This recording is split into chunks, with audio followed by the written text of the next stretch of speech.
Welcome to the Higher Education Access Corner. I'm your host, Tiffanie DeVan, and today I am excited because I have with me our PA Forward team here with PHEAA. I have account execs, Dan Wray, and I have Will McGinley. So thanks for joining me today here at the podcast, you guys. Happy to be here. Yeah, thanks, Tiff. All right. And then before we get started, I was going to read their bios, but I think it's going to be more fun to let Dan and to let Will let you know who they are. And I also want to mention, we also do have Suzanne Sparrow, who also is a PA Forward account exec here, but she's not with us today, but she will be with us on future podcast episodes. So I look forward to you all getting a chance to get to know Suzanne. So Dan, we're going to start with you because I've worked with you now for quite some time in various capacities, and I always think that you have an amazing bio and background. So why don't you tell our listeners a little bit about yourself, anything you want to share? Yeah. Oh, okay. So I'll go back a little bit further, maybe before financial aid, and I'll go back to my days in the United States Coast Guard, where I was a ship driver on polar icebreakers, and spent a lot of time north of the Arctic Circle. And it was just it wasn't exciting enough for me, so I had to switch over to financial aid and get into this interesting profession. But in all seriousness, I had a family, I wasn't home much, and I needed to be a landlubber. So ended up started working at Penn State University, assistant director of financial aid there. Then I moved into the lending community starting in 1996, and worked for several different lenders. Worked also for Elm, which is a technology company. And then I started with PHEAA as an access partner, like Tiff, in 2010. And I was in on the ground floor. Fortunately, I was invited in 2018 to get in on the ground floor of PHEAA's private student loan programs. And that's where I've been since 2018. If you want a little personal things here, I have 5 kids, I have 10 grandkids, and like to do things around my little farmette here. Got a couple of acres here with some 4-legged lawn ornaments that Vicki and I help to take care of. And I think it's also worth noting, you have an honorary life membership with PHEAA, the Pennsylvania Association of Student Financial Aid Administrators. And those of us who know you through PHEAA, you do amazing work there. So thank you and kudos for everything that you do. You've personally helped me kind of get myself acclimated. It's super techie. So Dan, you are a wealth of knowledge, and I'm excited for what you're going to share with us today. Well, what about you? Well, it's hard to follow that. I wasn't breaking, ice in the Arctic. So, no. So, like anyone that ends up in financial aid, I did not start there. So I was a healthcare consultant working with hospital systems before I ended up working on a project that got me down working with the school. And since 2009, I've been working in financial aid offices, starting out as a loan processor and working my way up through compliance, positions and front office positions, everything in between. And I was the director of financial aid for the past 6 years at Baldwin-Wallace University. And then recently, honestly, in the past 6 months, transitioned over to the private loan side and joined the Keystone Student Loan Program, the PA Forward Student Loan Program here at PHEAA. So, as far as the lending side of things, I'm relatively new, but I've been working with students and families for, better part of 2 decades. And so that's something that I'm excited to talk about today. And honestly, hopefully it'll be beneficial for other people here.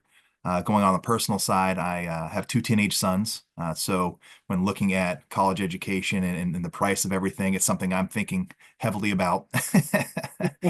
Beyond that, I've been married for, 18 years. And have my 2 sons, a dog, and I end up coaching a lot of basketball. So that's kind of where I'm at. Nice.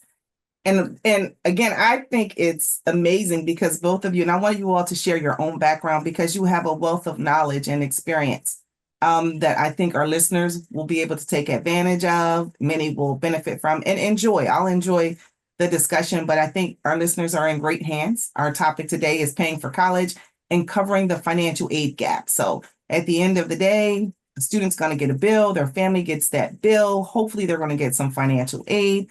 But sometimes it just doesn't cover everything. So our focus is going to be on covering the actual gap. And again, I think you guys are great to talk about that. But before we talk just about the gap itself, let's just talk about affordability. When we're talking to students and their families about, what do you look for when we're talking about a school and, what's affordable, what's not affordable, let's talk about that a little bit more. What makes things a little affordable based on your own your professional experiences? Dan, you going through it time and time again, as a father on the regular side, and well, you're about to go through it. So yeah, it's this whole process looks way different when you're the parent. I was in the financial aid industry for many, many years. And when my first kid started in 2000, going to college, and I remember looking across the dinner table at my wife saying, I'm kind of embarrassed to say this, but I'm really confused right now. I, I'm not quite sure how to interpret some of this. It looks different when you're looking at it as a parent as opposed to as the financial aid administrator. And so, when it came time for affordability conversations, obviously, free is affordable, right? So we all do our best to come up with free, but that can be a difficult thing. I don't. I've seen statistics like maybe only 4% of the people in the nation get an education without having to borrow anything whatsoever, just all free money, and so yeah, we talk about affordability here at PHEAA. I like PHEAA's definition of affordability because we go with something we learned from the National Endowment for Financial Education, and that's don't borrow more than your starting salary. I like that guideline for affordability. Yeah, for me, I think affordability, simply put, is the reasonable amount that you can justifiably spend on something. So whether it be a college education, whether it be a car, anywhere in between, it's kind of what is the amount that you can justifiably pay for something without, borrowing too much. breaking the bank, so to speak. Exactly. Kind of. Exactly. Yeah. So because when I think it's important to keep affordability and like perceived value separate. And the reason why is that what I mean by perceived value is like when you really, really want something, you're willing to pay a little bit more and kind of go outside of your budget. So imagine like you're walking on a car lot, right? And you're there, you have a $30,000 budget. You're like, okay, that's all I can afford. But you're walking down the line, all of a sudden you see a brand new Mercedes and you're like, 65,000. I really want that car. I really want that car. That's my dream car. yeah. And down the line, you see a used Honda for 20 grand. They're both going to get you to the place where you need to go, but you really want that Mercedes a whole lot more. And now all of a sudden, let's say, that Mercedes has, a discount and then a rebate and it knocks that price down 20 grand. So now it's 45,000, but it's still over my $30,000 budget. Even though you theoretically get that additional value of driving that Mercedes, that Honda just happens to be that much more affordable and it fits within your budget. So that's kind of when I'm thinking about affordability, that's the way I kind of think about it. Yeah, that's a great way of looking at it, because how many times over the years have I seen people who have gotten into their dream career, that it's like they did everything else right. They're doing a job they love. They can't wait to get up every day to go to it, but they can't really enjoy it because they've got this massive loan debt out there, this massive payment that they know they struggle to make every month, or maybe they can't even make the payment and they need forbearances, they need deferments in order to just scrape by. And we just don't like to see that with folks. We like to see them find that dream career, yes, but get that affordability part of the equation taken care of too. Exactly. Agreed. And I think also the other part to keep in mind is there's so many different paths to get to that dream career, that dream school, to get the goal is to get the education you need to go into the career that you want and to start it and to live a decent lifestyle that you want to live. It's not to Agreed. break a bank, like you said. You don't have to have that Mercedes right now because again, that Honda can get you where you need to go. And I think it's a great correlation because when we're talking students and sometimes their parents, the students are looking at the Mercedes and that's all they see is like, I need, I need that Mercedes school, so to speak. The Mhm. school I'm looking at, my friends are going there. It has all of the best things. It's a D1 school, even though they're not playing sports. Mhm. But the parents are kind of like, no, we need to be realistic. We need to stick within our budget, stick within our goals, things like that. So I think these are all good points that you all are make. Another part I want to add into that is because we know the cost of a school is definitely one of those things that you need to consider. But for that student who's looking for like that perfect school or something like that, in addition to that, what are some of the top factors that you all think students and families should consider when trying to figure out what's the perfect fit for them? Yeah, well, first thing I want to do is I want to flip that on its head just a little bit, this last discussion, because so many people pigeonhole themselves into what they think is going to be the most affordable thing, when in fact they haven't done the research. They haven't done a net price calculator. They haven't asked the school about maybe some of the scholarships that are available. They have this idea that this school over here, well, it's got to be more affordable. I would think so, right? Without doing the research. And I can't tell you how many times over the years that I've worked with students and families, and actually it turns out that there's some hidden discounts that make the Mercedes more affordable than the Honda. Okay, somebody's dream school that on paper is $80,000 a year turns out to be cheaper than the school down the street that's $20,000 a year, sticker price. Yep. Yeah. So I've seen that happen. But in terms of, what should I be looking for in my dream school? I like using, that find my perfect school thing that through educationplanner.org. Educationplanner.org has a great search for my perfect school type of thing. And you can, plug in, it'll tell you some factors maybe you hadn't thought of. Mhm. How big of a school do I want? Like for me, I was accepted at all the service academies coming out of high school, but I wanted a smaller school experience. So I went with the Coast Guard Academy. That was so size of school was one thing that I was looking at. Maybe big city versus country school, something like that. Maybe what major? What major am I interested in? Well, what are some other things that I mean you're Yeah. looking for right now? Yeah. So, when looking at kind of what the perfect school is, you know, a lot of the things that you were kind of identifying, with the majors, with the campus feel, the community feel, um, that goes towards that perceived value. And so the more things that you like in theory, the more expensive stuff will get. And so, you may have a dream school. Like for me growing up, Princeton was a dream school. And that was something like, oh man, I would love to go to Princeton. I don't know why Princeton was in my head, but it was a thing. But what I found was as I started kind of looking at the comparison between what that perceived value was and what the affordability factors were, there's a sweet spot where I can get a lot of things that, a Princeton like school could provide, but it's more on my affordability scale. So, let's use the car example again, right? Yeah, So now instead of a brand new Mercedes, you have a used Mercedes. yeah, Instead of yeah. 65,000, it's 40,000.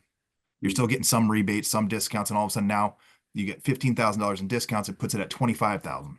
Yeah. So yeah, it's more expensive than the Honda, but it gets you more of what you want, and it's It's still within within your your budget. budget. And so Yeah. when I'm looking at schools, when I'm talking with my kids, it's like, okay, what type of financial aid can we get? Does this meet the kind of community feel you have? Like my one son, he really wants to go to a school that has water around it. I don't know why, but he wants water. Okay. And so it's like, okay, well, this school's landlocked. Like we've got nothing there. But go to this school, go to this school, go to this school, and Huh. he wants to go pre-med. So what is their pre-med program? So on the water pre-med. He doesn't want it too big, but he doesn't want it too small. It's the Goldilocks Yep. conundrum there. Goldilocks. And it's one of those things where you start kind of making your list, and then you end up actually having to start doing that footwork, like kind of what you were saying, which is now you need to start saying, all right, what type of scholarships are out there? What type of different opportunities are out there? What type of grants could we end up applying for? If he wants to go into medicine, what are some things that are geared towards medicine? Can you do any practical experience now while you're in high school to then, apply for additional scholarships that'll help you with med school, so on and so forth. And so right now we're looking at ROTC. That's an option to help bridge that gap. Look at military service. There you These are all go. different things that you can end up kind of leaning into that, are outside the box, but helps make things more affordable. And that allows you to kind of find that perfect school. Yeah. And I think everything that you all are saying is like going to really resonate with students and families who are listening, because at the end of the day, as students are deciding they want some type of higher education, right? Whether it's business school, technical school, trade school, or four-year school or beyond. Number one, we know it's going to come at a cost. We Yeah. want them to find the perfect school, but perfect, I think, as you all are pretty much saying, perfect is decided by the individual. So they need to make their list, like you're saying. And I Yeah. always think it's a good idea. Like Dan, number one, you never ever cross a school off of your list up front, is pretty much what you're saying, based off of cost, because you haven't done the work to figure out what type of financial aid you're going to get. And also, will kind of what you were saying is, you got to make that list. What do you want versus what you need in the school? If you can find a school that encompasses all of your wants and all of your needs, that's awesome, right? If you can't get everything that you need, Right. affordability comes down in there with all of those things. So at the end of the day, what we do know is students are going to make a choice. Families are going to make a choice based off of various factors. There's going to be a bill. They're going to apply for financial aid, and we'll talk about that a little bit. But for some, like we say, it's not going to always cover it. And that's like the premise of some of this. There could be a gap left over. So let's talk about what is a gap and what can students do up front to kind of even minimize the need for that gap. And you've already talked about some of that, Will. Yeah, and I'm going to say that this whole process has to start pretty early. I know that senior year is when senior year of high school is when a lot of folks start thinking about this, but I don't think I'm exaggerating when I say eighth grade. It's really, you really need to front load this process, folks, because there is a lot of legwork to do here. And I feel sorry for the folks who just sort of dive in at some school, not really knowing where they're headed, and then end up having to change majors, change schools, or whatever. But when we talk about a gap, we're really talking about that situation where we've done our legwork, done our homework. We've applied. We're searching for scholarships starting at a young age. We did our FAFSA, we did our state grant form. We looked at studentaid.gov for all the federal stuff. We looked at PHEAA.org for all the state stuff, or whatever state folks might be listening in from. And we've done all of that legwork. Maybe we're even getting work study to try to earn some money while we're going to school. And even after all of that, maybe we still have a gap. And sometimes the gap can be significant, but it's that difference between the total cost of attendance and the good, if Suzanne Sparrow were here right now, she would be talking about the good guys, the good types of financial aid that don't create a debt at interest to pay back. So after the good guys, if there's a gap, then that's what we're talking about here today. Yeah. So basically you're looking at, the cost of school. So that could be tuition. If you're living on campus, it can be, a room, it can be meals, so on and so forth. Anything that, is being charged to you by the school. And then the gift aid, which is, the good guys, are what I call the good stuff that you don't have to pay back. And so, you want as much of that good stuff as you can. So as Dan said, do all that legwork, like I've been getting on my sons as far as building their story. So it starts in eighth grade, ninth grade. So, right, how are you building your story to end up applying for these outside scholarships? How are you building your story to end up applying for these different things? And then by the time you're, a junior, you're like, okay, I'm prepping for these tests. I'm doing all these different things. And then you start building, again, you continuously build your story throughout your entire high school career. Like that. And then at that point, Building the you start story. doing the applications with the FAFSA, with any state applications, outside scholarships, so on and so forth, to get as much of that good stuff as you possibly can. Because that good stuff makes that gap smaller and smaller and smaller. Every little bit counts. So whether it be a $200 scholarship, a $500 scholarship, a $10,000 scholarship, doesn't matter, and anywhere in between, every little bit counts. So apply for as much of that stuff as you can. Yeah, if you want to do just a little bit of math here, at today's interest rates, every $10,000 of the good money that you get, every 10,000 can save you $100 a month payment for 10 years. So for 10 years, you'll be thinking about what else you could be doing with that $100 just by going out doing that extra legwork to get another $10,000 worth of free money or work study. I love that idea of building your story. That's Hmm. great because a lot of students don't work on it. In the past, I might have called that, building your elevator speech or something like that, Yeah. who are you? What extracurriculars do you do? What's your life goal for right now? It can change, but building your story. I like that. I'm using that. Well, I'm stealing that. There you go. Sounds good. And we use the same term. We don't say building your story, but we say make sure you document it. Scholarship resume, academic resume, those are you make sure you have it somewhere digitally and you keep building on it because you might forget what you did in 8th, 9th, 10th, 11th. And when you guys are talking about the good stuff for our listeners, it's the grants and the scholarships that are out there. So that's what makes up this gift aid or free money that they're talking about. And again, there's a lot of competition with the scholarships. So, build your story. What's going to make you stand out? Because the more you get in the free aid, the smaller that gap is going to get. And sometimes scholarships continue to come up and until the last minute. So, you might get the bill or you might get your financial aid offer letter, notification letter, letting you know what you're going to get in financial aid. And then another scholarship comes in because you kept applying and you were the one. So, Yeah. Build it out and talk about it and have that conversation. When we're talking about the aid letters, because I kind of mentioned it ahead of time. So students and families, and again, I'm dealing with a whole lot of experience here on this podcast. So you all can be speaking from a PHEAA standpoint. You can be speaking from your financial aid times. Like for those families who are out there, there's going to come a point where they're going to get a notification that's letting them know what they may or may not get in financial aid. So can we talk about that? And then what happens if it's not enough? Well, you've been sending those things out most recently from your time at Baldwin Wallace. So why don't you dive into that one? Yeah. So over my, 16 plus years in higher ed, I have been a part of a few different redesigns as far as offer letters and those types of things. I've worked at 3 different schools. Each school has a slightly different offer letter. And even at schools, sometimes they change year in and year out. So there is no federal mandated template as far as what an offer letter should look like. Recently there have been some efforts to try to standardize at least certain items across the board. So, you should see a cost of attendance on there. That's something you should see on an offer letter. And then you should see stuff that is, itemized as grants and scholarships or that good stuff that you don't have to pay back.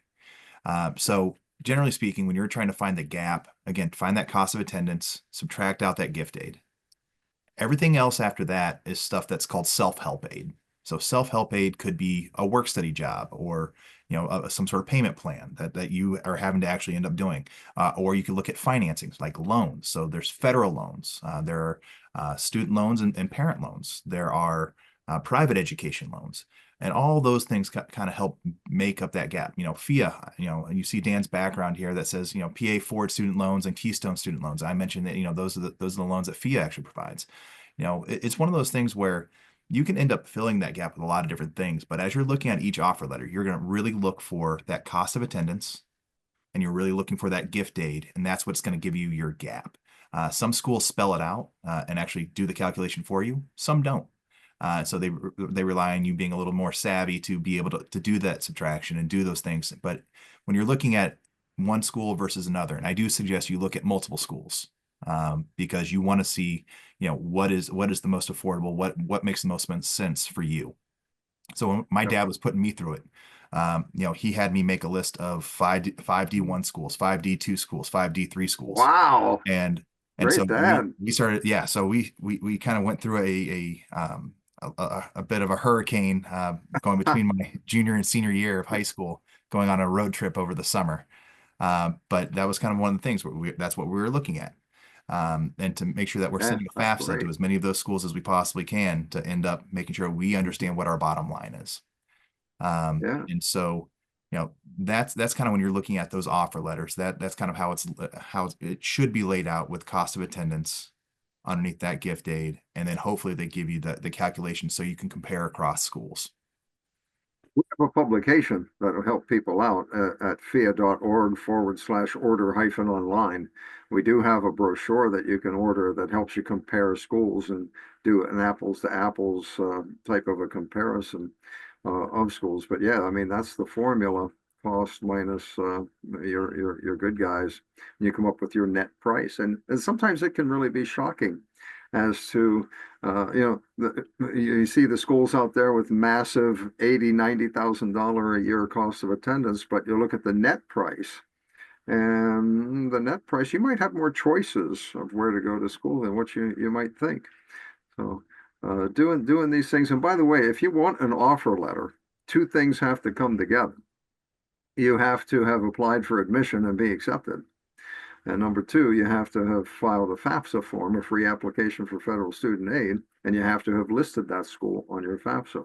When those two things come together, that equals, I'm going to get an offer letter to look at. That you can do a net price calculator way early in the process, years in advance if you want.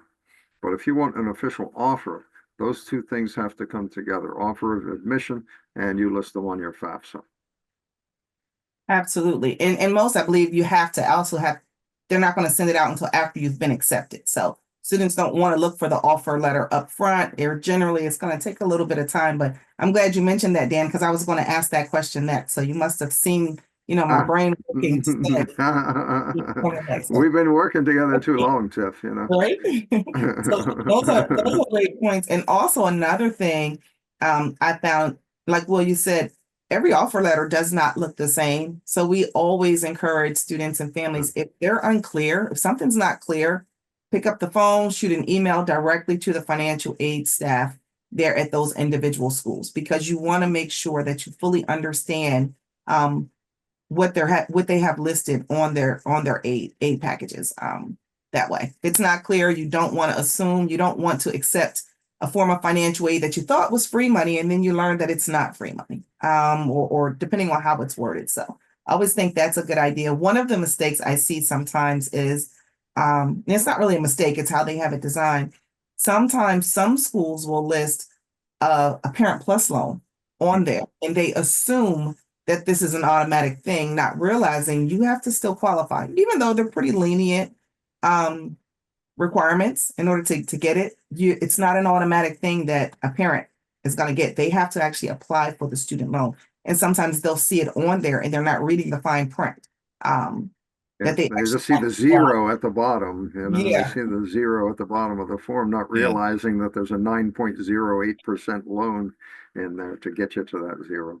Yeah, yeah, the other thing that, I don't like to see on offer letters typically, as far as when you're looking at the bottom line, is looking at work study. Because work study is something that has to be earned. It's not right. something that, is automatically taken off your bottom line. So when schools automatically put work study in there, or automatically take the plus loan, I just I don't like it when schools assume that that's what students are going to earn, that full amount, or students are going to borrow that for that full plus loan. Like, that let them shop around, figure out what the best option for them is. When I speak with families, when I have spoken with families, I tell them what I'm going to do with my kids, because it's what I did. Look at that bottom line, look at that gap, figure out how much you can afford to pay on a monthly basis, and say, I'm going to sign up for a payment plan for that amount. My kid's going to be working, because I worked 2 jobs while I was in school while also playing sports. So I know it's able to be done. And then Right. we'll figure out, hey, you know what? We are going to finance the rest. So I know how much I can afford to pay on a monthly basis. I know that you're putting in your work, trying to help out while you're in school, but then we're going to take out a loan for the rest. And so we're going to look at, loans like the Keystone student loans, or the PA Forward loans, to see if that's a better rate versus what's at, with the Parent Plus loan, or any other loans that might be out there. You start shopping around and figuring out what is the best fit for my family. And that's kind of what it's going to work, because there's no like skeleton key. There's not one thing that works for everybody. Everybody's situation is going to be a little bit different. And so you figure out what works best for you and your family, and then that's kind of where you want to lean into. Yeah. Great And advice. so I think it's a great segue into, let's talk about the gap itself. How do you fill the gap? Because you kind of mentioned the student loans, right? And most of the time, okay, we now know here are the costs. This is what you may or may not be getting in financial aid. There's still a piece that's left over. In many households, if they're not getting those additional scholarships, they're going to start considering student loans. So we have federal loans, we have the PLUS loans, we have private loans. Can you all talk about the differences, similarities, and some tips for families on how to compare and make the best choice for themselves? Yeah, boy, there's a lot there, huh? We do whole hour we do whole hour-long webinars on just the comparison between federal plus loan and private loans. So get out there, register for our webinars at PHEAA.org/virtual. And from time to time, you'll see a webinar called Borrowing for Education, Which Loan is Right for Me? And we really get into the nitty-gritty there. But I guess, to begin at the beginning, when we talk about covering the gap, Will mentioned a good one there, payment plans. A lot of schools have payment plans, like a sort of a pay-as-you-go sort of a thing, with maybe a small upfront fee, but no interest that's charged on those. But once we're in the realm of loans, we're talking about the federal direct student loan first, but that has an annual maximum on it, which, by the way, hasn't changed a whole lot since 1992. The annual and the aggregate maximums on that loan. So, in other words, there's a lot of people who get the maximum federal student loan and they still have a gap beyond that. Right. So then it comes down to that choice between, are the parents going to borrow more with the federal plus loan, or do they want to get a private loan where nationally 90% of the private loans for education, the student is the borrower, but they need a cosigner because there's a real credit check on these private loans. And just real quick, you can see I have my little split background here, Keystone and PA Forward. For anybody who's concerned whether you're eligible for one versus the other, don't worry about that. When you go to apply.pheaa.org, we'll ask you the right questions and get you into the right private loan program if you're looking for a private loan through PHEAA. Nice to know. Will, anything else? So let's say I'm that parent. I'm trying to decide, plus loan, private loan. So generally speaking, you mentioned the fact that the plus loan tends to be a little more lenient as far as the ability to get that loan. So the real difference between the plus loan and private loans, as far as the application process and the approval process is, generally speaking, you can end up getting a better interest rate if you have good credit with a private loan. That's a big thing. So now with the plus loan, they're looking for adverse credit. So they're looking to see if you have defaults on your record, if you have bankruptcies on your record, if you have an outstanding debt, I believe of like $2,100 that you're not paying on. They're looking for those types of things. And so because they aren't looking necessarily for a good, strong credit history showing that you're going to repay, they're looking to say, hey, is this somebody that, that meets these criteria? And so as long as you meet that criteria, you can end up qualifying for that plus loan. If you end up being denied, you can, in theory, increase a student's unsubsidized loan, which that may be an option for a lot of families. And that's something that, if you don't have a cosigner and you're looking for additional loans that way, that is something that you can end up doing. But if you're looking for, like in my particular situation, for my kids, I'm going to be looking predominantly at private education loans because the plus loan has over a 4% fee that comes right off the top. And so when you are trying to, borrow larger amounts of money, I mean, it's something that can be hundreds of dollars that gets taken right off the top. And that's not the school. That's something that is called an origination fee. It's basically because the federal government's a lender. That's their fee that they are charging to end up processing that loan. A lot of private education loans, those or alternative loans, as some schools might call them. A lot of them are waiving their fees or have smaller fees than a 4% fee. And so, for me and my family, that's something that we're going to look at pretty strong because, as long as my credit doesn't change too drastically, I should qualify for better rates than what I would with the plus loan. And a lot of those offer the same type of fixed rates that the federal loan does. Some offer a variable depending on what, works best for you and your family.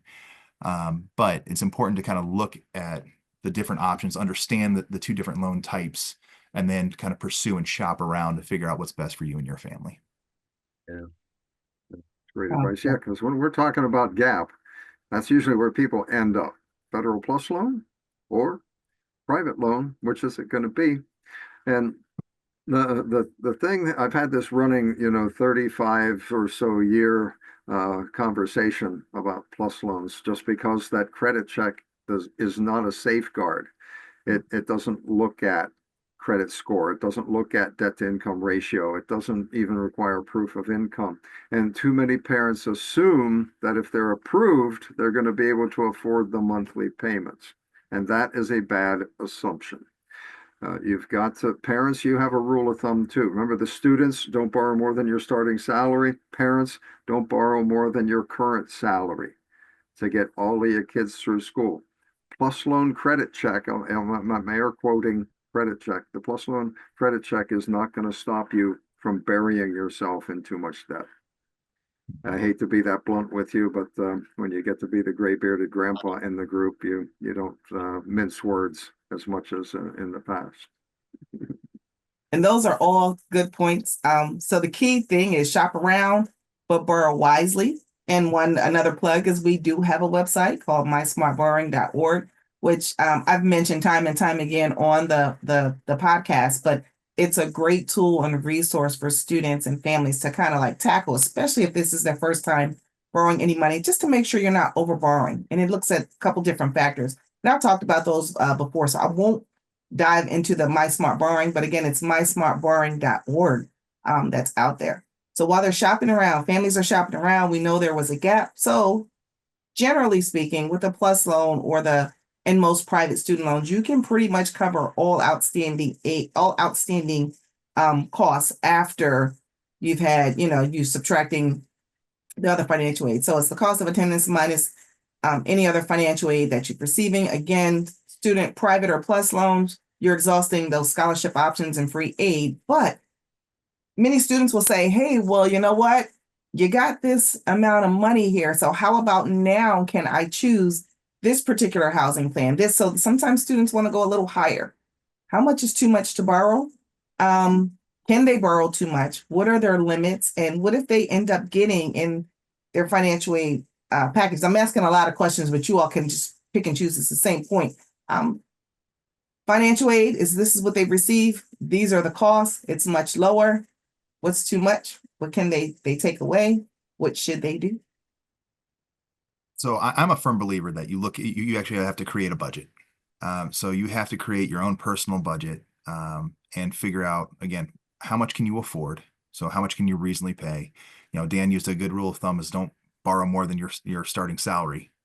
And so, as you're kind of planning your higher education career, let's call it, making sure that you are only borrowing enough that so over the course of the 4 years that will won't exceed your starting salary, I think is a good place to start. You can end up looking at options as far as if you really want a single room at a college and you can afford it, great. But it's one of those things where most kids, including myself, were not fortunate enough to be able to do that.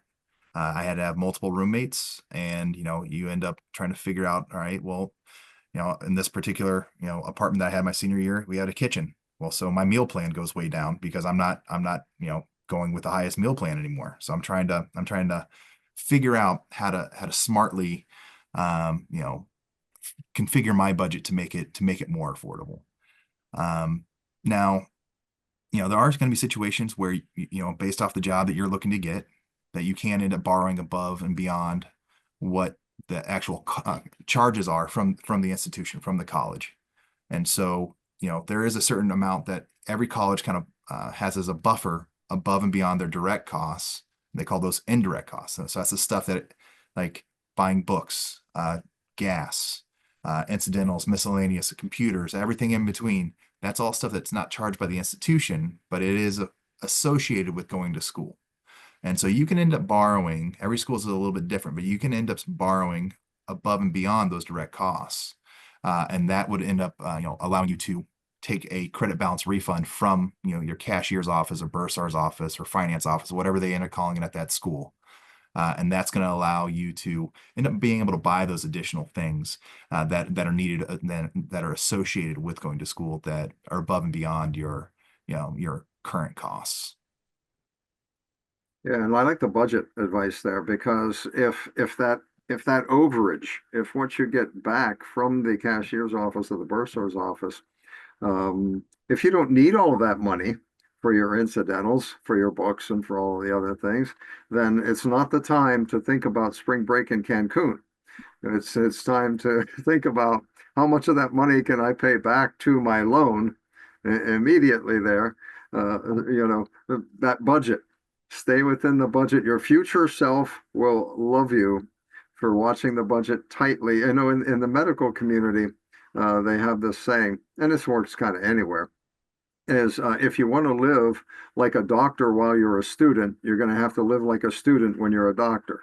And there's, there's some wisdom in that statement there. Okay. It can be tempting to borrow all the way up to the sticker price of the school.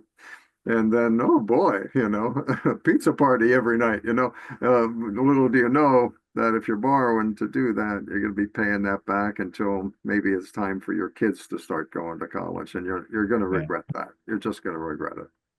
Absolutely. And I'm glad you mentioned that, Dan. I can honestly say I know folks who did that. They didn't do Cancun, but they had amazing spring breaks. And then they graduated. Some found jobs immediately, some did not. And what they weren't banking on was that student loan payment that's there. And had they actually just put it right back on those loans immediately, hey, I don't need all of this extra amount, that debt would not have been as high. So those are all cool and key points I think that everyone needs to remember.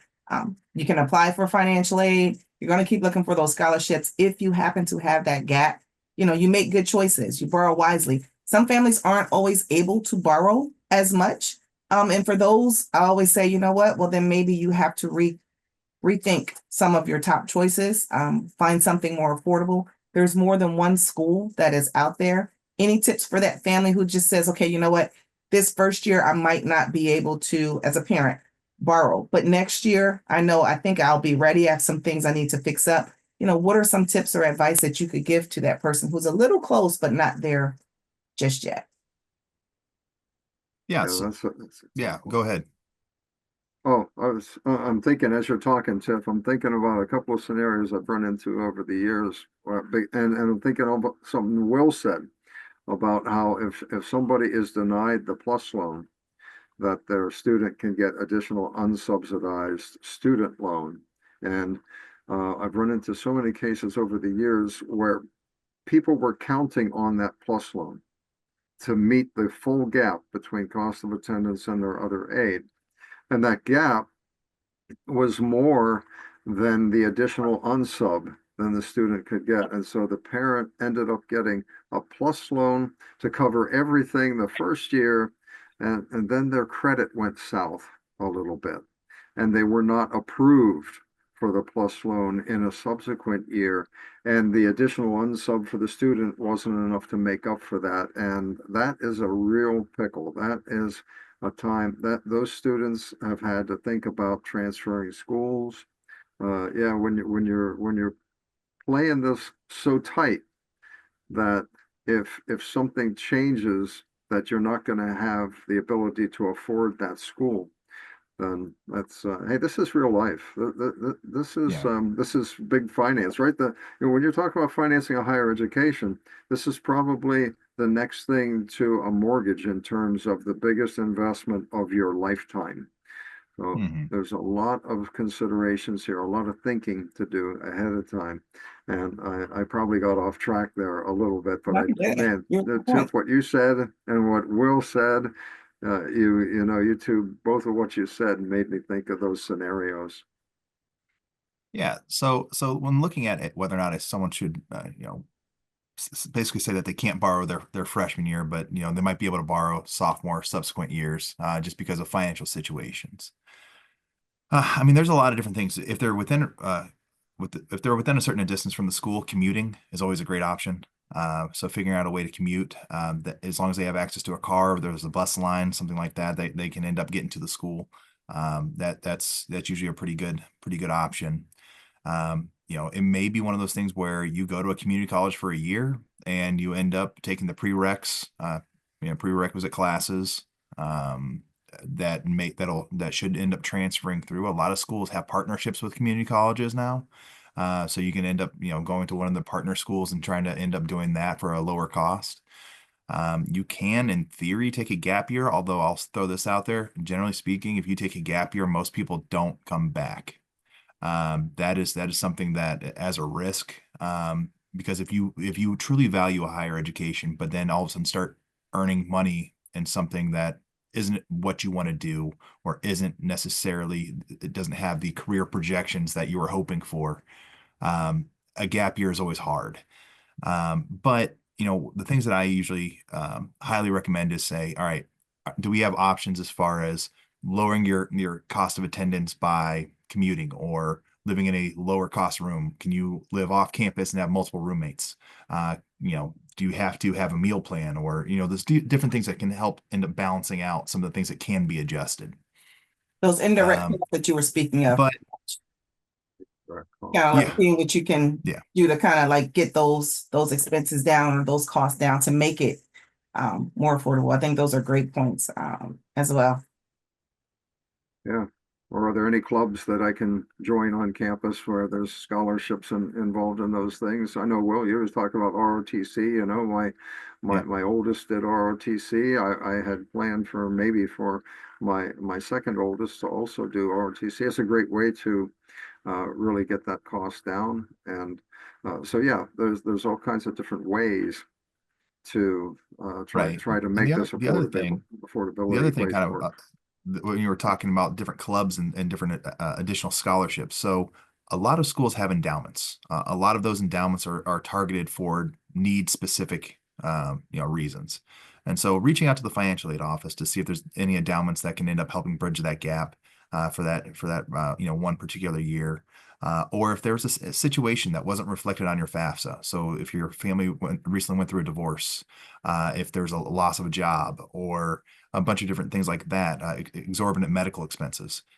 Schools should have an option, if they're a Title IV school, to um, do something called a professional judgment or a special circumstance review, where they take some additional documentation and then they try to update your FAFSA to more correctly reflect your ability to pay. And so it doesn't necessarily mean that you won't be able to borrow the next year, because maybe you get another job, but for this particular year and this particular cycle, you may qualify for more need-based aid than any other situation.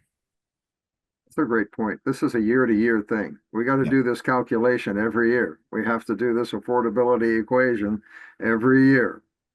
As every year has to stand on its own, and things can change greatly from year to year.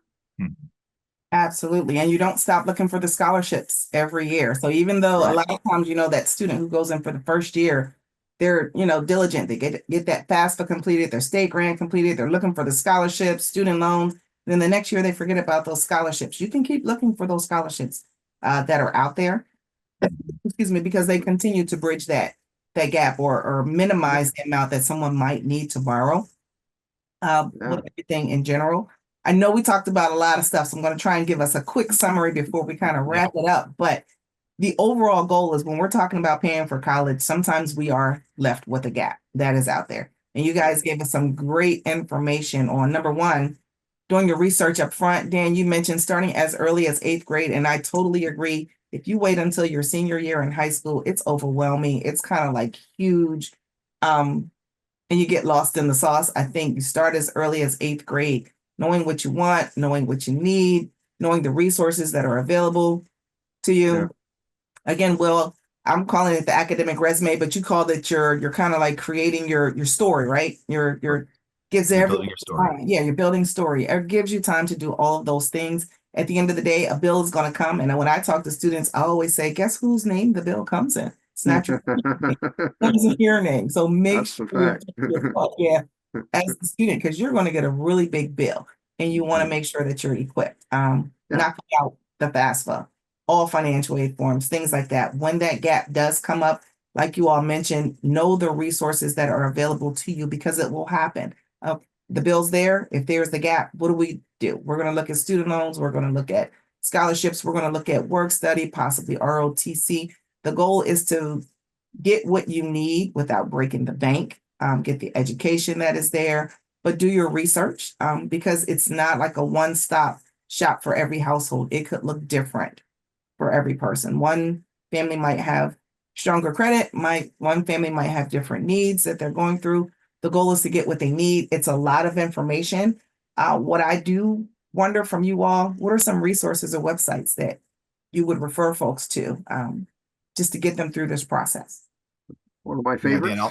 Dan, yeah, I'll defer to you on this one. Okay. Yeah, so one of my favorites is mynextmove.org. Mynextmove.org is a great place to get out there. And I've seen so many students over the years who found their dream career.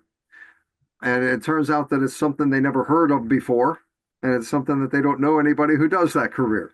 But they found it by researching on mynextmove.org. They just went in and they typed nursing or they typed engineering. And that ties into the Bureau of Labor Statistics. Every job that exists is out there. And it's amazing what people find out there. Plus job shadowing, finding out. Yeah, and there's job shadowing websites out there to help you connect with jobs to shadow.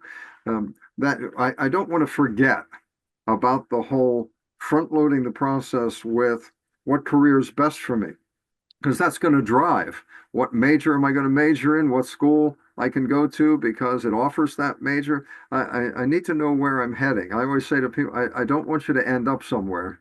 I would like you to go somewhere, to have that goal in mind. But so, yeah, mynextmove.org. PACareerZone.org is another great one for that purpose. And mysmartborrowing.org. We have so many, right? Hey, please, everybody take advantage of these websites. You can do this in your PJs and your fuzzy socks, and it's real easy to do. You can get so much done in one weekend. You could search for scholarships. You could be making all kinds of money in scholarships just sitting there on your couch. And educationplanner.org. There's a free scholarship search that's available through that website. And studentaid.gov for all the federal stuff, and PHEAA.org for all the state stuff. And, we could just keep on going with all of the resources that are available. And also wide open internet searches. I'm a big believer in those. How about searching for schools that are free to every student? How about schools that meet full financial need? Or there's schools that have a free tuition cutoff. More and more schools are doing this. They're saying all families with an adjusted gross income below 150,000 have free tuition. I see that happen. There's a new one in the news practically every day. It's almost becoming like a competitive thing out there. So you can see how much research that there is to do, not only specific websites, but also these wide open internet searches. Search if there's something special in your family, people with red hair, scholarships for people with red hair, scholarships for blank, fill in the blank. Make this fun. Start a scholarship search club at your school, and then that helps you, Will. All right, that helps you build your story. That's something you add students to your resume. I started a scholarship hunting club at my school. Anyway, I'm going to shut up here eventually, Tiff. Well, but there's Danielle, get stuff. I knew you would bring the good stuff. I always said that. You tell the best stories, you have the best information. Well, you do too as well, but I think these are all great resources, all great sites. Some of them I never thought about doing, like the scholarship club thing. That is an amazing thing. Also, I want everyone to also realize that you all, like you mentioned before, you do webinars. So even on our website, PHEAA.org, PHEAA.org/virtual. They'll be able to see a full listing of all of the webinars that are offered through PHEAA, through whether it's PA Forward, whether it's Access Partners or State Grant Department. They'll be able to see those. You can even go back and listen to recordings. So if they're interested in some of the webinars that you've done, there's a recording section they can go in and listen to lots of information. So it will be information overload if they wait until that student's senior year, right about now. So they're playing catch up. But if they start early, it's not too much. But I'm Which ones grateful are you for looking at the so both. far, Will?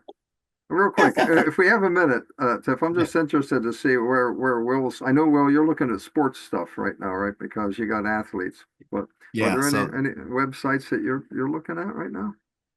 I mean, you've named most of them. I actually brought up the scholarship club to my son because he's a sophomore right now, so it's still a little early, so he's still building a story, but it's one of those things where because he's interested in the ROTC, we're doing Cool. a lot of military research and seeing Cool. which schools offer ROTC for both Air Force and Army. Those are the two that he's focusing in on.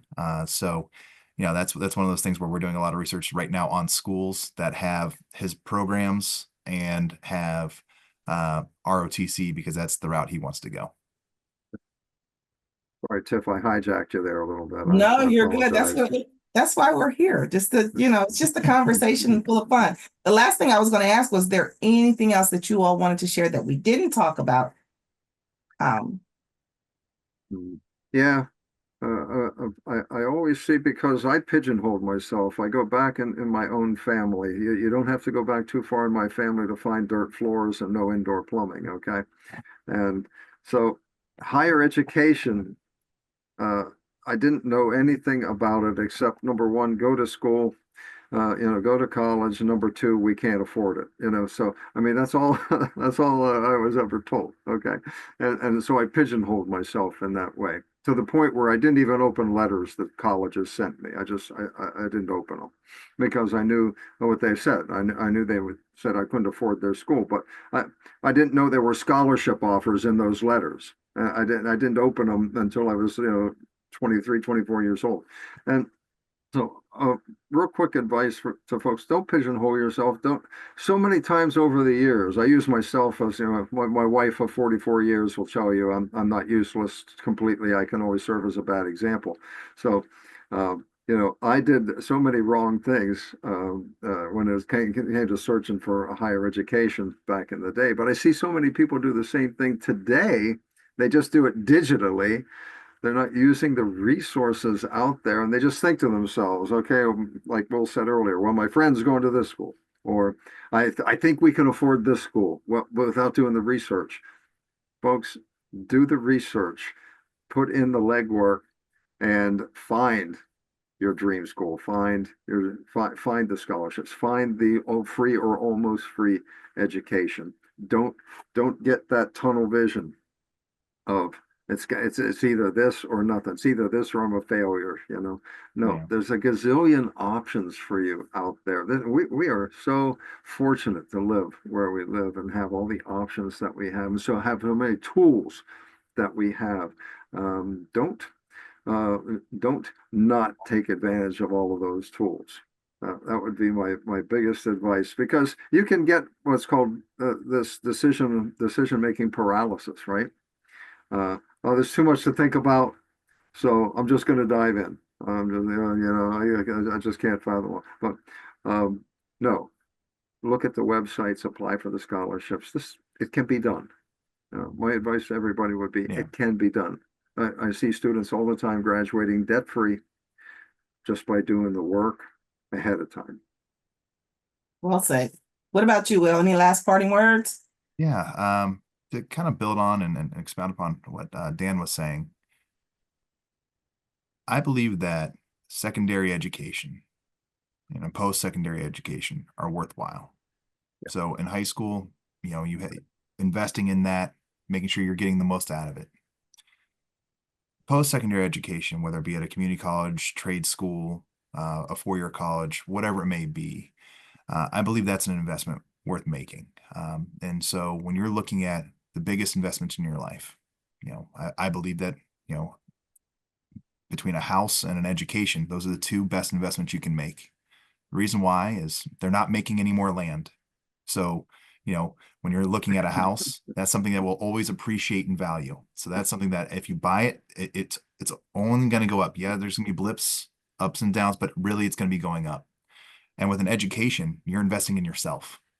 Yeah. So as long as the investment that you're making in yourself doesn't exceed where you see yourself going, meaning your income, your future income, then it's an investment worth making, because there's so many studies that are done that people that pursue post-secondary education end up making more over their lifetime. Yes, you might incur a little bit of debt initially. I'm debt adverse, but you know what? Sometimes that investment is worth making, because that's something that you're going to continue to build on throughout your entire life, and you're investing in yourself to grow yourself to kind of take that next step. And so that's the big thing I want to encourage people is, this may be a scary time. This may be something that, you don't know if it's if it's a worthwhile investment. I'll say that, you are worth that investment. And so I don't care if you're, 18 years old, 25 years old, 40 years old, pursuing a post-secondary education is a worthwhile investment in yourself. But you do have to shop around and figure out what is the best one for you. That's great. Well said. Very well said. Yeah, I think our listeners will be pleased with the wealth of knowledge that you all share with us. I'm definitely pleased, and I'm grateful that you took the time out of your day to join me here at the Higher Education Access Corner. So again, thank you all for joining me. Thank you for all of the information that you shared. For our listeners, thank you all for tuning in, and we will see you soon. If you're amazing. Have a great day, Tiffany.